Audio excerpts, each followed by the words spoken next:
എല്ലാവർക്കും നമസ്കാരം. ഇനി കേരളത്തിൽ വരാൻ പോകുന്ന പ്രധാനപ്പെട്ട മാറ്റം എന്താണ്? ഈ വരുന്ന തെരഞ്ഞെടുപ്പിൽ, നിയമസഭാ തെരഞ്ഞെടുപ്പിൽ ആരായിരിക്കും കേരളം ഭരിക്കുക? ഒരു വീഡിയോ നമ്മൾ ചെയ്തിരുന്നു ഇതിൻ്റെ സാധ്യതകളെക്കുറിച്ച്. കഴിഞ്ഞ തദ്ദേശ സ്വയംഭരണ തെരഞ്ഞെടുപ്പിൽ നമ്മൾ എന്താണ് കണ്ടത്? കോൺഗ്രസ് വ്യക്തമായ ഒരു മേൽക്കൈ നേടിയിരിക്കുകയാണ്. ഇത് തന്നെ തീർച്ചയായിട്ടും ഇനി വരാൻ പോകുന്ന നിയമസഭാ തെരഞ്ഞെടുപ്പിലും പ്രതിഫലിക്കും.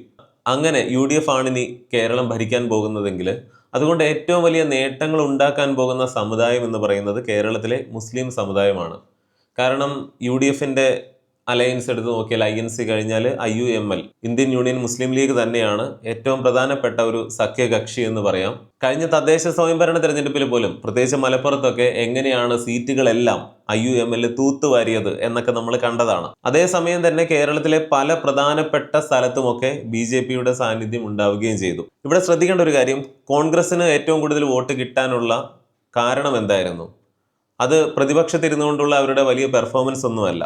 ഇപ്പോൾ ഭരിക്കുന്നവരുടെ, അവരെ കൊണ്ട് ജനങ്ങൾ മടുത്തിട്ട് ആ ഒരു പ്രതിഷേധമാണ് അവർ കോൺഗ്രസിലേക്ക് മാറി വോട്ട് ചെയ്ത് രേഖപ്പെടുത്തിയത് എന്നുള്ളതാണ്. അതിൽ തന്നെ കുറച്ച് ആളുകൾ കമ്മ്യൂണിസ്റ്റുകാർ പ്രീണനമാണ് അല്ലെങ്കിൽ മുസ്ലിം പ്രീണനം നടത്തുന്നുണ്ട് എന്നുള്ളൊരു ആരോപണത്തിന്റെ പേരിലുമൊക്കെ ഈ പറയുന്നത് പോലെ കോൺഗ്രസിന് മാറി വോട്ട് ചെയ്യുകയും ഒക്കെ ചെയ്തിരുന്നു. മുനമ്പത്ത് നടന്ന വിഷയങ്ങളും അങ്ങനെ ഒരുപാട് കാര്യങ്ങളുണ്ട്. എന്നാൽ അങ്ങനെയുള്ളവർ മനസ്സിലാക്കേണ്ടത്, തീർച്ചയായിട്ടും ഇനി കോൺഗ്രസ് ആണ് കമ്മ്യൂണിസ്റ്റുകാർക്ക് പകരം വരുന്നതെങ്കിൽ അവിടെ ഏറ്റവും വലിയൊരു സഖ്യകക്ഷിയായിട്ട് തന്നെ നിൽക്കുന്നത്, ഏറ്റവും ശക്തിപ്പെട്ട് നിൽക്കുന്നത് IUML തന്നെയാണ്. ഇടത് ഭരിച്ചാലും വലത് ഭരിച്ചാലും ഈ രണ്ട് പാർട്ടികളിലും ശക്തമായ സ്വാധീനം ഇന്നത്തെ മുസ്ലിം സമുദായത്തിനുണ്ട്. അത് അവരുടെ ഗുണമായിട്ട് അല്ലെങ്കിൽ അവരുടെ കഴിവായിട്ട് വേണം കരുതാൻ. ചരിത്രം പഠിച്ചാലും നമുക്കറിയാം, കേരളത്തില് ക്രിസ്ത്യൻ സമുദായം കേരളത്തിന്റെ ഭരണചക്രം നിയന്ത്രിച്ചിരുന്ന ഒരു കാലഘട്ടമൊക്കെ ഉണ്ടായിരുന്നു. ഇന്ന് അതില്ല എന്നല്ല പറഞ്ഞത്.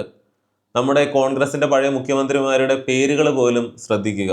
ഉമ്മൻചാണ്ടി ആണെങ്കിലും AK ആന്റണി ആണെങ്കിലും ഒക്കെ, അല്ലെങ്കിൽ പ്രധാനപ്പെട്ട മന്ത്രിമാർ, ആഭ്യന്തര മന്ത്രിമാരും മറ്റു മന്ത്രിമാരും ഒക്കെ എടുത്താലും KM മാണി അല്ലെങ്കിൽ ജോസഫ് ജേക്കബ് ഇങ്ങനെയൊക്കെ തുടങ്ങിയിട്ട്, അതായത് പ്രധാനപ്പെട്ട മന്ത്രിമാരെല്ലാം ഒക്കെ തന്നെ അല്ലെങ്കിൽ കേരളത്തിന്റെ ഭരണം തന്നെ നിയന്ത്രിച്ചിരുന്നതിൽ ക്രിസ്ത്യൻ സമുദായം വലിയൊരു പങ്ക് വഹിച്ചിരുന്ന ഒരു കാലഘട്ടം ഉണ്ടായിരുന്നു. അത് കുറഞ്ഞു കുറഞ്ഞു വരികയാണ്. ആ സ്ഥാനത്തേക്ക് ഇപ്പോൾ ഏറ്റവും സ്വാധീനത്തോടെ വരുന്നത് മുസ്ലിം സമുദായമാണ്. അവർക്ക് ഒരു ഹോൾഡും ഇല്ലാതിരിക്കുന്ന ഒരേ ഒരു പാർട്ടി എന്ന് പറഞ്ഞാൽ BJPയുമാണ്. കഴിഞ്ഞ തദ്ദേശ സ്വയംഭരണ തെരഞ്ഞെടുപ്പിലാണെങ്കിലും വളരെ പ്രധാനപ്പെട്ട സ്ഥലങ്ങളിലൊക്കെ BJPയുടെ സാന്നിധ്യം കണ്ടതും ഒരു വലിയ മാറ്റമാണ്. കേരളത്തിന്റെ ഭാവിയിലെ മതരാഷ്ട്രീയ സാമ്പത്തിക സമവാക്യങ്ങൾ പോലെയുള്ള സങ്കീർണമായ വിഷയങ്ങൾ പോലും നമ്മളൊക്കെ പഠിച്ച് മനസ്സിലാക്കുന്നുണ്ട്. അങ്ങനെയെങ്കിൽ നമ്മളൊക്കെ ചെയ്യേണ്ട മറ്റൊരു പ്രധാനപ്പെട്ട കാര്യം കൂടെയുണ്ട്. ഇപ്പോൾ ഒരു പുതിയ വർഷം വന്നിരിക്കുകയാണ്. നിങ്ങൾ എല്ലാ ദിവസവും 20 അല്ലെങ്കിൽ 30 അല്ലെങ്കിൽ ഒരു 40 രൂപ പോലെയുള്ള ചെറിയ തുകകൾ മാറ്റിവെക്കുന്നു. എല്ലാവർക്കും ചെയ്യാമല്ലോ. അങ്ങനെ മാസം ഒരു 400 അല്ലെങ്കിൽ 500 രൂപയൊക്കെ ഒരു നല്ല കാര്യത്തിന് വേണ്ടി നിങ്ങൾ അടച്ചുകൊണ്ടിരിക്കുകയാണ്. ഇതിന്റെ ഗുണം എന്താണ്? ഇങ്ങനെ അടച്ചുകൊണ്ടിരിക്കുന്നതിനിടയിൽ നിങ്ങൾ മരണപ്പെട്ടാൽ നിങ്ങളുടെ കുടുംബത്തിന് നഷ്ടപരിഹാരമായിട്ട് 2 കോടി രൂപ വരെയൊക്കെ ലഭിക്കാം. ഇനി കാലാവധി കഴിയും വരെ നിങ്ങൾ മരണപ്പെട്ടില്ലെങ്കിലോ അത്ര നാളും അടച്ച തുക ഇരട്ടിയായിട്ടൊക്കെ നിങ്ങൾക്ക് തിരിച്ച് ലഭിക്കുകയും ചെയ്യും. ഇങ്ങനെയുള്ള ടേം ഇൻഷുറൻസുകൾ മാർക്കറ്റിൽ അവൈലബിൾ ആണ്. സാമാന്യം വിദ്യാഭ്യാസം, ആരോഗ്യം, വരുമാനം എന്നിവയൊക്കെ നിങ്ങൾക്കുണ്ടെങ്കിൽ ഇതൊക്കെ എടുക്കാൻ വളരെ എളുപ്പമാണ്. ഈ ഫാക്ടേഴ്സ് ഒക്കെ അനുസരിച്ച് പ്രീമിയത്തിൽ ചെറിയ മാറ്റങ്ങളൊക്കെ വന്നേക്കാം. പക്ഷേ ഇന്ത്യയിലെ പ്രമുഖ കമ്പനികൾ ഇത്തരം പ്ലാനുകൾ നൽകുന്നുണ്ട്. അതായത് കുറഞ്ഞ തുകയ്ക്ക് വലിയ കവറേജ് നൽകുന്ന കമ്പനികളുടെ പ്ലാനുകളൊക്കെ കമ്പയർ ചെയ്ത് നോക്കാനുള്ള ലിങ്ക് ഡിസ്ക്രിപ്ഷനിലും പിൻഡ് കമന്റിലും ഞാൻ കൊടുത്തിട്ടുണ്ട്. ഇൻഷുറൻസ് എടുക്കുന്ന വ്യക്തി മരണപ്പെട്ടാൽ മാത്രമല്ല, ക്യാൻസർ പോലെയുള്ള ഗുരുതര രോഗങ്ങൾ അല്ലെങ്കിൽ അപകടത്തിൽ അംഗവൈകല്യം സംഭവിക്കുക, ഇങ്ങനെയൊക്കെ ചെയ്താലും നഷ്ടപരിഹാരം ലഭിക്കുന്ന രീതിയിൽ നിങ്ങൾക്ക് റൈഡേഴ്സ് ആഡ് ചെയ്യാനായിട്ട് സാധിക്കും. സ്ത്രീകൾക്ക്, ഒരു വർക്കിംഗ് വിമൻ ആണെങ്കിലും അല്ലെങ്കിലും പുരുഷന്മാരെക്കാളും കുറഞ്ഞ പ്രീമിയത്തിൽ ടേം ഇൻഷുറൻസ് എടുക്കാം. വിദേശത്ത് നിന്ന് എടുക്കുന്നതിനേക്കാളും 30% മുതൽ 50% വരെ കുറഞ്ഞ ചെലവിൽ നാട്ടിൽ നിന്ന് ടേം ഇൻഷുറൻസ് എടുക്കാം. വീഡിയോയുടെ ഡിസ്ക്രിപ്ഷനിലും പിൻഡ് കമന്റിലുമുള്ള ലിങ്കിലൂടെ പോയാൽ ഇന്ത്യയിലെ വിവിധ കമ്പനികളിൽ നിന്നും 15% വരെയൊക്കെ ഡിസ്കൗണ്ടിൽ ടേം ഇൻഷുറൻസ് എടുക്കാം. അല്ലെങ്കിൽ സ്ക്രീനിൽ കാണുന്ന ഈ QR കോഡ് സ്കാൻ ചെയ്താലും മതി. നമുക്ക് വീഡിയോയിലേക്ക് തിരിച്ചു വരാം. ഈ പറഞ്ഞു വന്നത് എന്താണെന്ന് വെച്ചാൽ, കേരളത്തിന് ഇനി അങ്ങോട്ടുള്ള കാലഘട്ടങ്ങളിലെല്ലാം രാഷ്ട്രീയ മേഖലയിൽ പോലും മുസ്ലിം സമുദായത്തിന്റെ ശക്തമായ നിയന്ത്രണം, സ്വാധീനം, അവരുടെ ശക്തിയൊക്കെ ഉണ്ടാകും എന്നുള്ളൊരു സൂചന നൽകാൻ വേണ്ടിയിട്ടാണ്. പണ്ടത്തേതിനേക്കാളും അത് വർദ്ധിച്ചുകൊണ്ടിരിക്കുകയുമാണ്. നേരെ മറിച്ച് ക്രിസ്ത്യൻ സമുദായമാകട്ടെ, അവർ ഓരോ ദിവസം ചെല്ലും തോറും ശോഷിച്ചു വരികയാണ്, അല്ലെങ്കിൽ രാഷ്ട്രീയത്തിലുള്ള അവരുടെ ഹോൾഡ് നഷ്ടപ്പെട്ടു പോയിക്കൊണ്ടിരിക്കുകയാണ് എന്നുള്ളതാണ് ഇവിടെ മനസ്സിലാക്കേണ്ടത്. LDF ആണെങ്കിലും UDF ആണെങ്കിലും ഓരോ പ്രശ്നങ്ങൾ വരുമ്പോൾ മുസ്ലിം പ്രീണനം നടത്തുന്നു അല്ലെങ്കിൽ ക്രിസ്ത്യൻ സമുദായത്തെ തഴയുന്നു എന്ന് പറയുന്നതിന്റെ ബാക്ക്ഗ്രൗണ്ട് ഇതാണ്. രാഷ്ട്രീയം നമ്മൾ പറഞ്ഞു.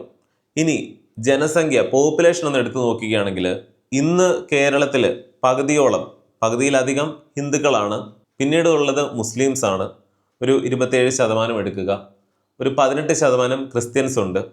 ഇതൊക്കെ 2011 സെൻസസ് ആണ്, അല്ലെങ്കിൽ അതനുസരിച്ചിട്ടുള്ള വിവരങ്ങളെ നമുക്കിപ്പോൾ ലഭ്യമായിട്ടുള്ളൂ. പിന്നെ നമുക്ക് കണക്കുകൂട്ടി എടുക്കാവുന്നത് ഓരോ സമുദായങ്ങളുടെയും TFR റേറ്റ് അല്ലെങ്കിൽ ജനന നിരക്ക് നോക്കിയിട്ടാണ്. അത് 2021 നടന്നതിന്റെ ഡേറ്റകൾ ലഭ്യമാണ്. 3.5 കോടിയിലധികം ഒക്കെ ജനസംഖ്യയുള്ള കേരളത്തില് ഏകദേശം ഒരു 40 ലക്ഷത്തിലധികം ആളുകളൊക്കെ പ്രവാസികളായിട്ടുണ്ട്. എന്നാൽ അതിലധികം ആളുകൾ അന്യസംസ്ഥാന തൊഴിലാളികൾ ഇവിടെയുണ്ട്. ഇത് പോപ്പുലേഷൻ എടുക്കുമ്പോൾ ആദ്യം മനസ്സിലാക്കേണ്ട ഒരു കാര്യമാണ്. കേരളത്തിൽ ഏറ്റവും ജനസംഖ്യയുള്ള ജില്ല എന്ന് പറഞ്ഞാൽ മലപ്പുറമാണ്. നിലവിൽ 50 ലക്ഷമൊക്കെ ആകാറായിട്ടുണ്ട് അവിടുത്തെ ജനസംഖ്യ എന്നാണ് പറയുന്നത്. 40 ലക്ഷമൊക്കെ 2011 കണക്ക് മാത്രമാണ്. ഇന്ത്യയിലെ മറ്റ് സ്റ്റേറ്റും ഒക്കെ ആയിട്ട് കമ്പയർ ചെയ്യുമ്പോൾ കുറച്ച് ജനസംഖ്യ കേരളത്തിലുള്ളൂ. എന്നാൽ അതിൽ തന്നെ ഒരു 45-50 ലക്ഷം മലപ്പുറത്ത് മാത്രമാണ് എന്ന് മനസ്സിലാക്കുമ്പോൾ ഒരു കാര്യം ഓർക്കേണ്ടത്, ഒരു പക്ഷേ ഒരു 30-40 വർഷത്തിനപ്പുറം കേരളത്തിൽ ഏറ്റവും അധികം പോപ്പുലേഷൻ ഉണ്ടാവുന്നത് മുസ്ലിം സമുദായത്തിന്റെ ആയിരിക്കും. ഇന്ന് മഹാഭൂരിപക്ഷമായിട്ട് നിൽക്കുന്ന ഹിന്ദുക്കൾ പോലും ഒരു പക്ഷേ രണ്ടാമതാകാനുള്ള സാധ്യതകൾ ഉണ്ടെന്ന് പറഞ്ഞാൽ പോലും അത് വലിയ അതിശയോക്തിയൊന്നുമല്ല. കാരണം ആ രീതിയിലാണ് ജനന നിരക്ക് ഓരോ സമുദായങ്ങളിലും സംഭവിക്കുന്നത്. ഈ കാര്യം പറയുമ്പോൾ പലരും പറയുന്നത് എന്താണ്, മലപ്പുറത്തും അല്ലെങ്കിൽ കേരളത്തിലെ മുസ്ലിംസ് അവർക്ക് ജനന നിരക്ക് വളരെ കൂടുതലാണ്, ഒരുപാട് കുട്ടികൾ അവർക്ക് ഉണ്ടായിട്ടാണ് എന്നാണ്. എന്നാൽ അല്ല. ലോകത്ത് മുസ്ലിം ജനസംഖ്യ ഏറ്റവും കൂടുതലുള്ള പല രാജ്യങ്ങളും എടുത്തു നോക്കിയാലും അവിടുത്തെയൊക്കെ TFR റേറ്റുമായിട്ട് കമ്പയർ ചെയ്താൽ വളരെ കുറവാണ് കേരളത്തിലെ മുസ്ലിംസിൻ്റെത്. ഉദാഹരണത്തിന് പാകിസ്ഥാൻ്റെത് 3.5 ആണ്, അഫ്ഗാനിസ്ഥാനിലത് 4.5 ആണ്. അതായത് 2 പേർക്ക് തന്നെ 4-5 കുട്ടികളൊക്കെ ഉണ്ടാവും, ഏറ്റവും കുറഞ്ഞത് ശരാശരി. ആഫ്രിക്കയിലേക്കൊക്കെ പോയാലും മിണ്ടാൻ പോകണ്ട. എന്നാൽ കേരളത്തിൽ ഏറ്റവും ജനനനിരക്ക് ഉള്ളത് മുസ്ലിംസിനാണ് എന്ന് പറഞ്ഞാൽ പോലും അവിടുത്തെ TFR റേറ്റ് എന്ന് പറഞ്ഞാൽ 1.8, 1.7 അങ്ങനെയൊക്കെയാണ്. അതായത് വളരെയധികം കുട്ടികൾ ഉണ്ടാവുന്നു എന്നൊക്കെ ഉള്ളത് അത്ര കഥയില്ലാത്ത കാര്യമാണ്. ഇവിടെ സംഭവിക്കുന്നത് എന്താണെന്ന് വെച്ചാൽ മുസ്ലിംസിന്റെ ജനസംഖ്യ വളരെയധികം വർദ്ധിക്കുന്നതല്ല കാരണം, നേരെ മറിച്ച് കേരളത്തിലുള്ള മറ്റ് സമുദായങ്ങൾ, ഹിന്ദുക്കളാണെങ്കിലും ക്രിസ്ത്യാനികളാണെങ്കിലും അവരുടെ ജനനനിരക്ക് കുറയുകയും ചെയ്യുന്നു. ക്രിസ്ത്യൻസ് ഒക്കെ ആണെങ്കിലും കൂടുതലും ഈ നാട് വിട്ടു പോവുകയും ചെയ്യുന്നു. അങ്ങനെ പുതിയ തലമുറകൾ ഇവിടെ ഉണ്ടാകുന്നില്ല, ക്രിസ്ത്യൻസിന്റെ പ്രത്യേകിച്ച്. അതുകൊണ്ടാണ് പണ്ടേ തന്നെ നമ്മളൊരു വീഡിയോ ചെയ്തിട്ടുണ്ട്, വരാൻ പോകുന്നത് ക്രിസ്ത്യാനികൾ ഇല്ലാത്ത കേരളമായിരിക്കും. കാരണം ഇപ്പോൾ പ്രായമായിട്ടിരിക്കുന്നവരൊക്കെ അങ്ങ് തീർന്നു കഴിഞ്ഞാൽ പിന്നെ പുതിയ തലമുറ എന്ന് പറയാൻ അധികമൊന്നുമില്ല. എല്ലാവരും തന്നെ വിദേശത്തേക്കൊക്കെയാണ് പോകുന്നത്. ഇനി ഉള്ളവർക്ക് തന്നെയാണെങ്കിലും ഒരുപാട് കുട്ടികൾ വേണമെന്നുള്ള ചിന്തയൊന്നുമില്ല, അതിന്റെ ആവശ്യവുമില്ല, ഓരോരുത്തരുടെയും ചോയ്സ് ആണ്. പക്ഷെ ഇത് കേരളത്തിന്റെ സാമൂഹിക ഘടനയെ എങ്ങനെ ബാധിക്കുമെന്ന് നോക്കിയാൽ, കേരളത്തിലെ ജനസംഖ്യ അനുസരിച്ചിട്ടാണെങ്കിലും രാഷ്ട്രീയ ശക്തി അനുസരിച്ചിട്ടാണെങ്കിലും സാമ്പത്തികമായിട്ടാണെങ്കിലും ഒക്കെ ശക്തിപ്പെട്ടു വരുന്ന സമുദായം ഏത് എന്ന് നോക്കിയാൽ, അല്ലെങ്കിൽ ഭേദപ്പെട്ട് നിൽക്കുന്ന ആര് എന്ന് നോക്കിയാൽ മുസ്ലിം സമുദായം തന്നെയാണ്. അത് മനസ്സിലാക്കണം. മറ്റൊരു കാര്യം സാമ്പത്തികമാണ്. പല വീഡിയോകളും നമ്മൾ പറഞ്ഞതുപോലെ കേരളത്തിൽ പ്രവാസികളുടെ പണമാണ് കേരളം ഇങ്ങനെ ആക്കിയതെങ്കിൽ അതിൽ ഏറ്റവും അധികം സംഭാവന ചെയ്തിട്ടുള്ളത് മുസ്ലിം സമുദായമാണ്. ഇന്നും പ്രവാസികളിൽ ഒരു 40% ഒക്കെ അവർ തന്നെയാണ്. അതായത് കേരളത്തിൽ അവർ ഒരു 27% ഉള്ളൂവെങ്കിലും പ്രവാസികളുടെ എണ്ണത്തിൽ അതൊരു 40%, 45%-നൊക്കെ മുകളിലാണ്. മറ്റ് സമുദായങ്ങളിൽ ജനസംഖ്യ കുറയുന്നത് കൊണ്ട് തന്നെ, അതായത് ആളുകൾ ഇല്ലാതാകുമ്പോൾ അതനുസരിച്ചിട്ടുള്ള സാമ്പത്തികമായിട്ടുള്ള മാറ്റങ്ങളും അവിടെ വരും. പ്രത്യേകിച്ച് റിയൽ എസ്റ്റേറ്റ് മേഖലകളിൽ, അതായത് ആളുകൾക്ക് പുതിയതായിട്ട് വീടുകൾ പണിയണം. അങ്ങനെ റിയൽ എസ്റ്റേറ്റ് മേഖലയിൽ ഉണർവ് ഉണ്ടാകണമെങ്കിൽ തന്നെ പോപ്പുലേഷൻ ആവശ്യമാണ്. മലബാർ മേഖലയിൽ അല്ലെങ്കിൽ മലപ്പുറത്തൊക്കെ അത് വലിയ രീതിയിലൊന്നും താഴോട്ട് പോയിട്ടില്ലെങ്കിൽ കേരളത്തിൻ്റെ മറ്റ് പല ഭാഗങ്ങളിലും റിയൽ എസ്റ്റേറ്റ് മേഖല ആകെ തകർന്നുകൊണ്ടിരിക്കുകയാണ്.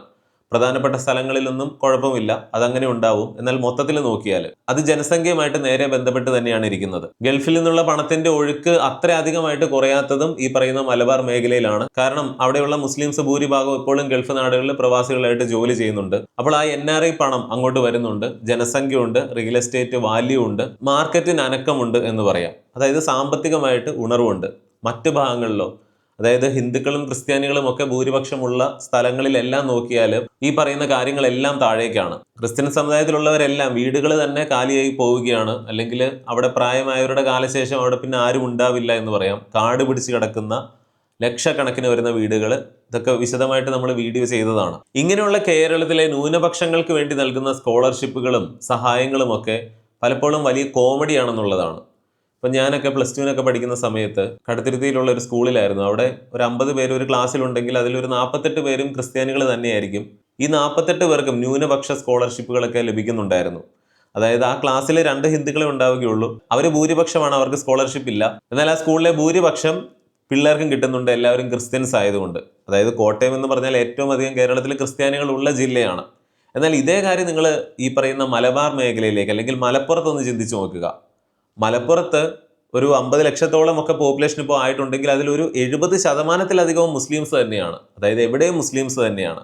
എന്നാൽ ഈ പറയുന്ന മുസ്ലിംസ് എല്ലാം തന്നെ ഈ പറയുന്ന സ്കോളർഷിപ്പുകൾ വാങ്ങുമ്പോൾ അവിടെ യഥാർത്ഥത്തിൽ ആ ഒരു ജില്ലയിൽ ന്യൂനപക്ഷമായിട്ടുള്ള ഹിന്ദു കുട്ടികൾക്കൊന്നും സ്കോളർഷിപ്പ് ഉണ്ടാകില്ല. മലബാർ മേഖലയിൽ ഇരുന്നുകൊണ്ട് ഇരട്ട സംവരണം വാങ്ങുന്ന, അതായത് ജോലി കിട്ടാനാണെങ്കിലും ഒക്കെ OBC എന്ന് പറയുന്ന ഒരു കാറ്റഗറി വെച്ചിട്ടും, അതുപോലെ തന്നെ ന്യൂനപക്ഷമാണ്, ഏത് ഇന്ത്യയിലെ ന്യൂനപക്ഷമാണ്, എന്നാൽ മലപ്പുറത്ത് വന്നിട്ട് ഈ പറയുന്ന മുസ്ലിംസ് അവിടെ ന്യൂനപക്ഷമാണ് എന്നുള്ള പേരിൽ ആനുകൂല്യങ്ങൾ നേടി ന്യൂനപക്ഷത്തിന്റെയും അല്ലെങ്കിൽ ഈ പറയുന്ന OBCയുടെയും ഒക്കെ ഇരട്ട റിസർവേഷനാണ് വരുന്നത്. ഇതെല്ലാം ഒരു രാജ്യം എന്നുള്ളത് മാറിയിട്ട് ഒരു ജില്ലയിൽ എങ്ങനെ അല്ലെങ്കിൽ ഒരു പ്രദേശത്ത് എങ്ങനെ എന്നൊക്കെ നോക്കിയിട്ട് വേണം ന്യൂനപക്ഷമാണോ ഭൂരിപക്ഷമാണോ അതനുസരിച്ചുള്ള സഹായങ്ങളും ഒക്കെ നൽകാൻ.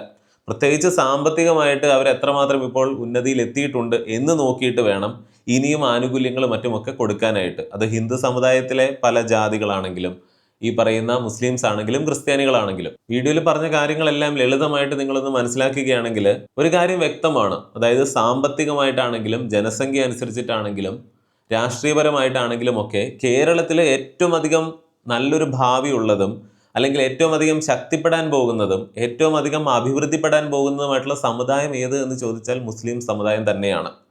ആ ഒരു യാഥാർത്ഥ്യം മനസ്സിലാക്കുക, എന്തുകൊണ്ട് എന്ന് മനസ്സിലാക്കുക. ഇതെല്ലാം കണക്റ്റഡ് ആണ് എന്നുള്ളതാണ്. പോപ്പുലേഷൻ കുറഞ്ഞു പോകുമ്പോൾ റിയൽ എസ്റ്റേറ്റ് വാല്യൂ പോലെയുള്ള കാര്യങ്ങൾ പോലും താഴേക്ക് പോകുന്നുണ്ട്. അത് സാമ്പത്തികമായിട്ട് പല പ്രതിസന്ധികളും സൃഷ്ടിക്കുന്നുണ്ട്.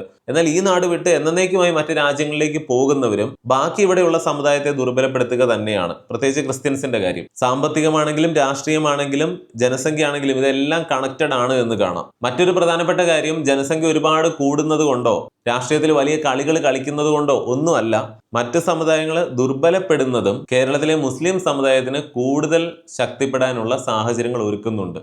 അതും ഒരു ഫാക്റ്റാണ്. പിന്നെ ഞാൻ ആദ്യമേ പറഞ്ഞിരുന്നു, നിങ്ങൾ ഇത്തരം വിഷയങ്ങളൊക്കെ അറിയുന്നതിനോടൊപ്പം തന്നെ നിങ്ങളുടെ കുടുംബത്തിന്റെ സുരക്ഷയ്ക്ക് വേണ്ടി, നിങ്ങളുടെ അഭാവത്തിലും നിങ്ങളുടെ കുടുംബത്തിന്റെ ഭാവി സുരക്ഷിതമാക്കുവാൻ വേണ്ടി ഒരു ടേം ഇൻഷുറൻസ് എല്ലാവരും നിർബന്ധമായും എടുത്തു വെക്കേണ്ടതാണ്. ഞാൻ ഡിസ്ക്രിപ്ഷനിലും കമന്റിലും കൊടുത്തിരിക്കുന്ന ലിങ്കിലൂടെ പോയി 15% വരെയൊക്കെ ഡിസ്കൗണ്ടിൽ ഒരു നല്ല ടേം ഇൻഷുറൻസ് എന്തായാലും എടുത്തു വെക്കുക. വർഷങ്ങളോളം അത് നൽകുന്ന സമാധാനവും സുരക്ഷയും ചെറുതല്ല എന്ന് മനസ്സിലാക്കുക.